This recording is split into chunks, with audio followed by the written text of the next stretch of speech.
Right guys, hello, welcome back to Below the Line. I hope you all had a great Christmas. I'm sorry for the delayed day on this episode, but I got a little thrown out from all the Christmas activities and I suddenly was like, oh my god, it's Wednesday.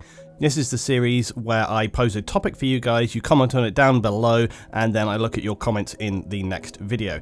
So coming up today, I'm going to be talking about Bad Company 3, what that potentially means for us, but before that, I'm going to get back into the other topic we were talking about last time, which is about daily quests, daily missions, how that manipulates players, and what it actually is all about. So first up we had S95, who says, a good example of daily quests that I had was World of Tanks. The system they've got is your daily first win. For every tank that you have, you will get 100% more on everything for the first game you win with that tank than you would normally get. And because winning the game already gives you a 50% bonus, you're going to get 3 times the amount than when you're losing, which is a lot.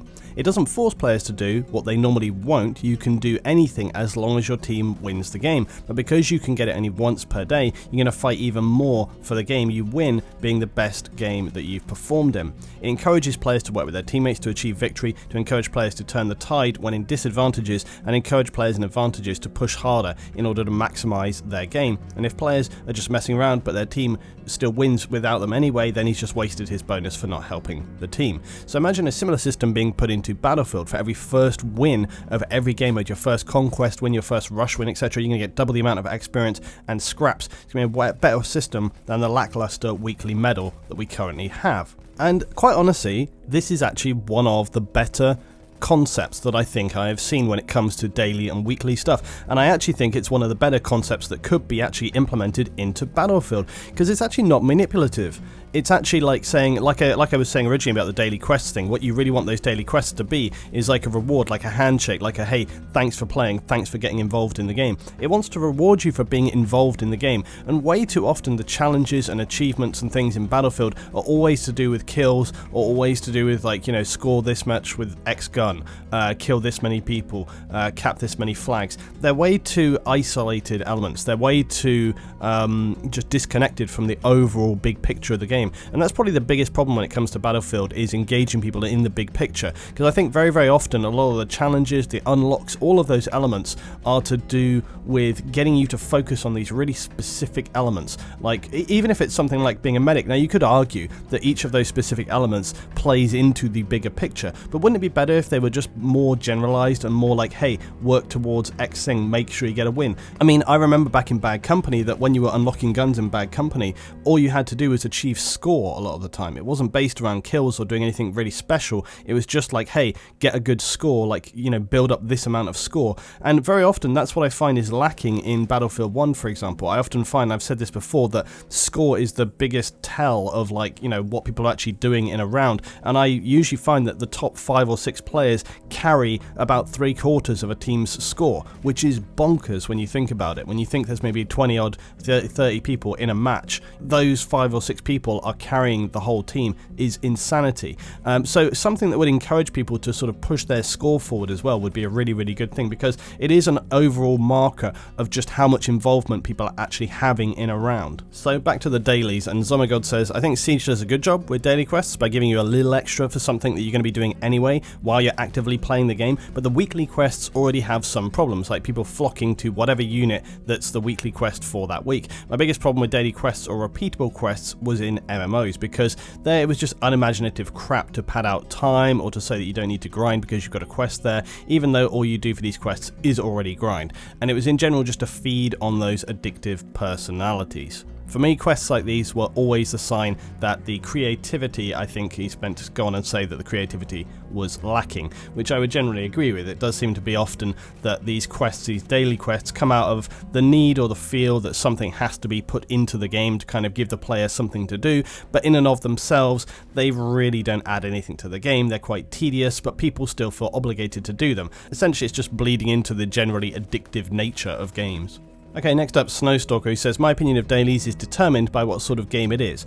Now, I generally agree that they get boring and they get stale quickly unless they have some sort of random factor. The old Star Trek Online Strange New Worlds missions were like that, but even they had a finite amount of possibilities, so it's just extending the time that it takes to get bored. Once you're bored of them, they have no merit on their own, and that's why it matters what type of game a daily is in. The games where I do actually like dailies are all in free-to-play games, where doing the dailies is actually one of the main ways of earning your in-game currency if you aren't paying. Now sure, it gets boring and monotonous after a while. It's a job. You're effectively getting paid for the work, and I'm okay with this. I've always been okay with pay with time or pay with money systems. The price curve is where I'll take umbrage. In fact, going this route is one of the best ways, in my opinion. Since your time to earn the cash currency, you don't even have to worry about a special item then being available that can either be earned through time and effort or through cash, but because you can't do a combination, you can end up with neither enough time or enough cash and miss out. But in a paid game, I hate them. They're insidious. The idea is to make it something fun enough that you do it for long enough that it then becomes a habit. Once it becomes a habit, you're going to keep doing them even after they aren't fun. And since you aren't having fun or earning any credit, they actually serve no purpose. But you doing them serves great purpose for the game owners. Most obviously, if you're still in the game and relatively active, you're more likely to get the next paid expansion or DLC that they put out. Less obviously, having you in the game may be what keeps some other paying customers in the game, because a lot of old dead games are still financially thriving thanks to a continuing stable community. So people who stay in the game more because of the people they know there than the game even of itself. So EverQuest quickly outlasted its sequel because of its strong community and put out an expansion as recently as 2015. A decade after World of Warcraft killed it. Dailies aren't in paid games for the player's enjoyment, they're in the game for the publisher's coffers. Now here's the thing, there is something definitely to be said about the difference in models between free-to-play and a paid game, how it affects the player base and you, how it affects the publisher, the developer, and I think there's generally a conversation about how those things balance best, how they work best, but at the end of the day they're always going to vary between different games because different companies are going to put out whatever models they want to put out. At the end of the day, it is down to you as a consumer to potentially pick up on which games you like, which ones you don't, and then spend your time there. You know, ultimately it does come back to you either putting in time or you're putting in investment in money, and whether that is in the form of microtransactions. I mean, at the end of the day, it can be reprehensible, but for some people, microtransactions aren't a big deal. Some people just don't care about it. I think most people do, but some people don't, and that's where you're going to get opinions where people say like, hey, I actually don't mind playing a free-to-play game, and if I have to pay a little bit here and there along the way, but I still enjoy the game, well, I'm happy to do that. And it's like, you know, it is one of those things. If enough people are actually happy to do something, doesn't necessarily equate that it's wrong. Everybody always gets to make their own decisions. If someone feels happy in what they're doing, but then you come back to sort of moral and ethics elements, and it comes back to, hey, somebody might be happy doing what they're doing, but is that because they're actually understanding the whole thing and they're happy doing what they're doing, or is it because they don't actually understand that they're being manipulated and they feel like they're getting a good deal, but actually they're getting screwed? And that's where you come back to regulation, that's where you come back to oversight, but then, you know, you start worrying like, okay, are we getting towards like a kind of nanny state? That's the kind of phrase which often gets bandied around about over-regulation of things, where you're worrying about like, hey, is somebody else actually just putting way too much involvement in something which should be my decision?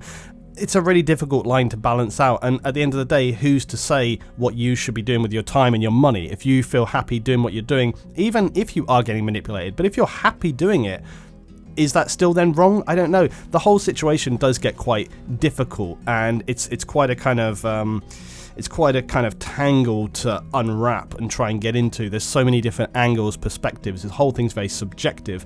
But I think what we can agree on is that if you're having daily quests or daily missions in a game, they shouldn't be overbearing to the player. They should give some actual benefit to the player, and they shouldn't be something which is essentially just touting and baiting your involvement into the game. It should be something that you want to do. It should be something which doesn't detract from the overall core element of the game. And I think by and large, that shouldn't actually be too difficult to implement into most games, because really all it should be doing is say, hey, do X thing that you're usually doing, and then we'll just give you a little bonus. That actually helps out everyone, because that benefits you as a player from doing what you should normally be doing, and it also benefits the publisher, the developer, by making people want to be involved in their game. Like with most things, it's not fucking rocket science. It's just that a lot of companies end up doing some really convoluted crap, which is way too exploitative and manipulative than it should be. Which leads me into the next comment from Captor, who says, thumbnail says it all, daily manipulation is exactly what it is. Shit can it, I say. Well look, this is the other side of the coin, because even if a daily quest or a daily mission is actually a positive thing, is it still kind of manipulating you to play into a game? And that's kind of a tricky one. That's where we're sort of saying like, hey look, it does benefit you, it does benefit the developer, it's symbiotic, it's happy, everybody wins, but at the same time, still kind of baiting you to play the game where maybe you would have lost interest. But then isn't that the point? I mean, if it's keeping your interest and keeping you involved and making you want to play, isn't that in and of itself actually not a terrible thing? So I don't know. I think it's just, there is something to be said, there is something positive about daily quests in a weird kind of roundabout way, but at the same time I think it's more that more often than not they are used as a kind of manipulative, slightly abusive mechanic in games, and I think that's why people's perception of them is so bad. I think there is a genuine possibility for them to be a really good thing, a really positive thing, and as we were talking about before with Battlefield, you know, if you implemented something similar to what is happening in World of Tanks by all accounts, something which says, hey, if you win a couple of games, you know, today, you get a bonus, you get a benefit. That's way better than just scoring some kills or doing whatever, because it gives you an overall emphasis of like, hey, you got to do what you usually do, you got to still get those kills, you got to still help your teammates, you still got to get on the point, but if you do actually win some games, then we're going to give you a bonus, we're going to give you a benefit. I really don't understand why I haven't thought of this before, because it seems so obvious. What the fuck was I doing right there? I think I went to charge and my guy didn't charge, something like that. Anyway, but yeah, I think that's where we should be headed towards, and I really do think it's a good idea, and I really hope they actually think about that and take it on board, because I think it would be a big positive, and I think even random players then would maybe sort of try and work together and push more, a little bit more. I say that, but probably not. Okay, last up today, Jiro's back. He says, daily events. I personally believe they should be extra things that you don't need to do, but help if you want to do them. A good example of that is Star Wars The Old Republic. They have a lot of daily quests, usually in areas you're very out-leveled, so when you're leveling normally, it might not be that useful to do them. But when you hit max level, quests that give experience rewards that turn into money. So now those old daily missions are just giving pure extra money. So people go about doing them every single day because it's easy, though long and boring, and basically just gives you free money each day. That's the kind of daily events I don't mind. What I hate, loathe really, are the daily quests that exist just to pad out the game time. WoW is a very big example of this. In one of the expansions, the only way to have characters on your account be able to actually fly in the expansions and you land is to get a single achievement that's broken down into other achievements. I remember this myself. Most of those achievements require things like reputation with factions, or the only way to gain reputation with factions is through daily quests. Because of this, it takes 2 weeks minimum of hard work every single day to achieve that, and that, in my opinion, is a totally dick move on the devs' part, as it only exists to make the players play longer. It doesn't actually add any other content or real replay value, and the reward is something used to make alternate characters level faster, as they can now fly to get around the content, whereas the first main had to run through everything. Those are two examples of daily quests, and one that is, in my opinion, good and one that should burn. The first one makes older quests you out-leveled still be useful to you at a max level, gaining more money to spend on alts and stuff, but ultimately not needed. The second one is used to chokehold a very useful reward behind weeks, even months of grinding daily missions, depending on how religiously you play the game. So, final thoughts on daily quests. I actually think they have a potentially positive role going forward in games. They've been around for quite some time now, like really they've been around for a long time, whether it's in an MMO or even some FPS games, but I think it's just their implementation. I think the general concept of giving people something repeatable to do day in, day out is a good thing, because it does mean you have the ability to reward your players. I think developers and publishers should really see, you know, the player base as such an important thing. I think when you see daily quests being manipulative or deliberately boring or just something that is there as a stock element, that's really treating your player base with a bit of contempt, because at the end of the day, what your player base makes your game function, it makes it work, and it makes other people want to get in on the game. So you should make those daily quests, you know, rewarding and enjoyable for people to do, because if they're not, then people are probably not going to bother with them. It's just going to contribute to the overall decline of the game itself. But beyond that, it's just actually a really good opportunity to say thank you to your community, and I think also it would also foster and help your community become kind of more bound together, stronger, especially if you have this cumulative feeling of everyone doing things together. I think actually I do recall back in WoW when they first were sort of implementing daily quests, when we were talking about there from Jiro, and he was saying about kind of, oh, you have to build reputation with factions and stuff like this. I do remember when those kind of things were first coming into games,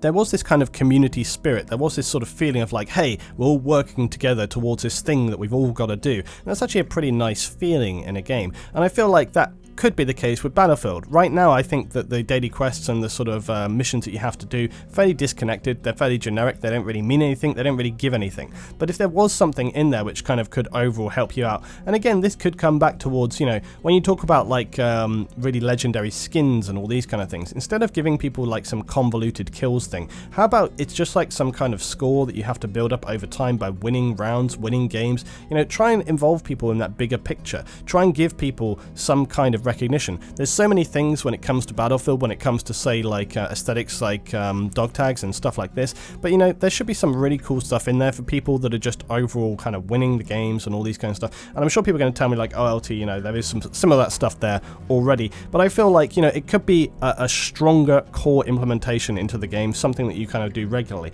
And I think that goes with most games. I mean, when we go back to the stuff we were talking about with World of Tanks, where it's just like you've got to win a round and you have to kind of contribute and play and be in there as part of that, and if you do, then you get some extra experience, you get some extra currency to spend on things.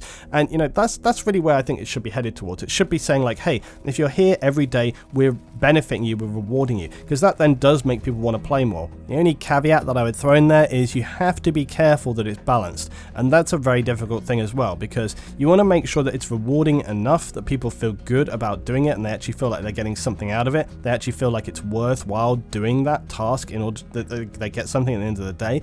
But at the same time, you don't want to alienate people who maybe don't have as much time to spare, and that if they don't spend enough time on doing the daily stuff, doing it every day, that they fall behind and then they feel like they're hamstrung, they feel like other people are getting a benefit. And that's where you come back to talking about stuff, whether it's being thanks that I remember I lined up that shot and that guy just steps right in front of me. Classic.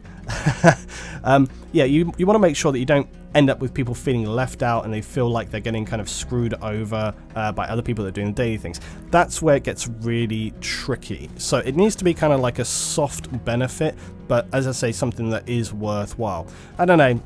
It's a very tricky thing at the end of the day, and I would actually welcome some more thoughts about this on maybe what are the best benefits, what's the best ideas, what ways would you want to see kind of daily things implemented, and what rewards would you like to see given. Okay, so now let's go into part 2 of Below the Line. This is where I discuss a new topic, and you guys are going to leave your comments, your thoughts about this down below for the next video. I'll pick out the best comments, the best thoughts from that, and put those into the next video as you saw today.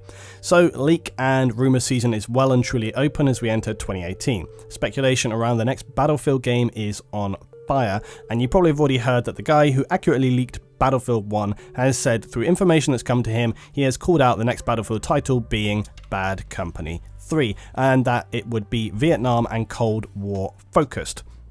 My question today, what does this actually genuinely mean to you as a player? Anything or nothing? Now, personally, I am highly skeptical about this. Now, while the guy accurately predicted Battlefield 1, I had also heard a similar thing from people I knew who had tested the game about Battlefield 1 in early testing, and they contacted me as well. Now, I never made a video about it at the time because I just didn't believe it, and still, it turned out to be correct. So I was wrong on that, and maybe I'm wrong on this as well, and it will turn out to be indeed Bad Company 3. The reasons I feel it wouldn't be is because it seems a bit too obvious, even for EA DICE, to return to that series. But on the flip side, it is believable because Bad Company continues to hold this special place in the community heart, people calling it still one of the best Battlefields. The thing is though, it wasn't. In people's heads it is, in their heads. But if you're actually clued into this and you really think about the game itself and not just get overhyped on rose-tinted nostalgia, it really wasn't. It was a good game and I loved it at the time, but when you look at it now, no. There are explanations as well as to why you feel it was great then. The community in general back in the days of Bad Company was way smaller, so you had generally a higher quality of gameplay because the people that were engaging were just a lot more into that specific game. You had high engagement, and most rounds ended up being genuine battles and far less steamrolls. Now, if you go and play on it now, I'm going to expect that you would still find that same kind of gameplay because the kind of people who are still going to be playing Bad Company 2 now are probably still of that mindset. That's probably why they're still playing that game. So just going back to the game now and jumping into a few servers and going like, oh my god, it's still really good, doesn't necessarily equate that it actually means the game itself is good. It just means that the people that are playing and actually how those games are playing out is relatively similar to how it was originally for the reasons I just said. So is Bad Company 2 still amazing? Sorry, but if you think that, you're missing the point, and it's also really just not seeing the reality of this situation. If you suddenly launch a new battlefield called Bad Company 3 into the world right now, it's still going to suffer all the same problems that exist in Battlefield 1, because the majority of those issues are community player base generated. They're exacerbated by also the game's design itself. Now, I also often ask the question to people when they say what it was that you loved about Bad Company 2 that made it so much better. And that's where people often fall flat to me.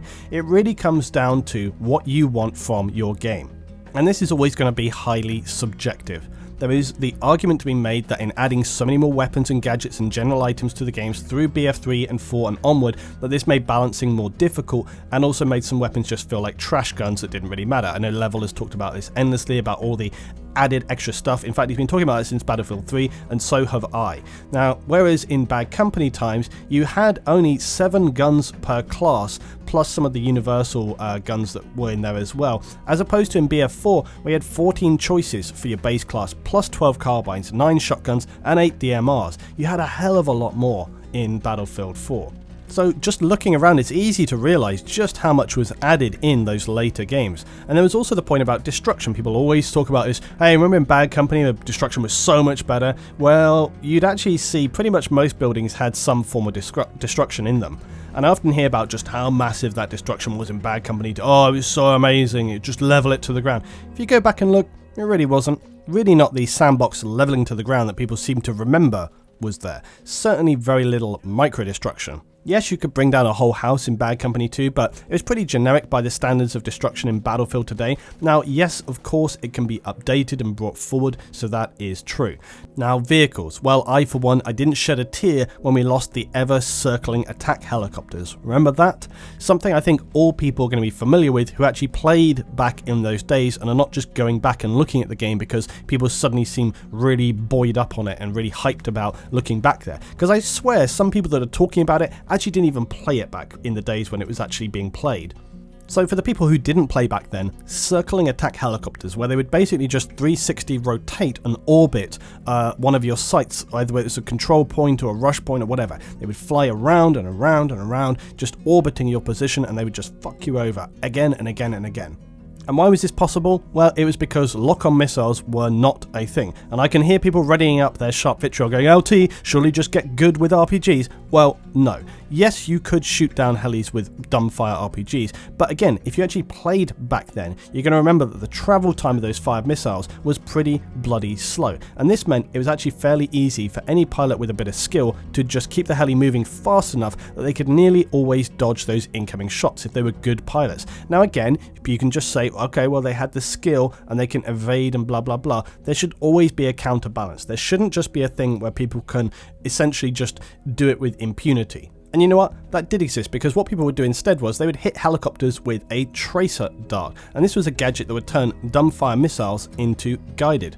The trouble was, this whole process was very convoluted. It would allow the pilots to do massive damage before there was even a chance of them going down. And plus we had the classic take one hit, fly away and repair. I know, because we all did it all of the time. And I think one thing I really do want to see in the next Battlefield game is that helicopter pilots and jet pilots actually have to return to some kind of airbase to rearm, so that they can't just fly around and around and around and around, fucking over everybody on the ground. They should actually have to return to base, even if it's just go back, land, click, click, rearm, and come back in. They should have to go and do that. They should have to go and do that kind of movement, that kind of mechanic.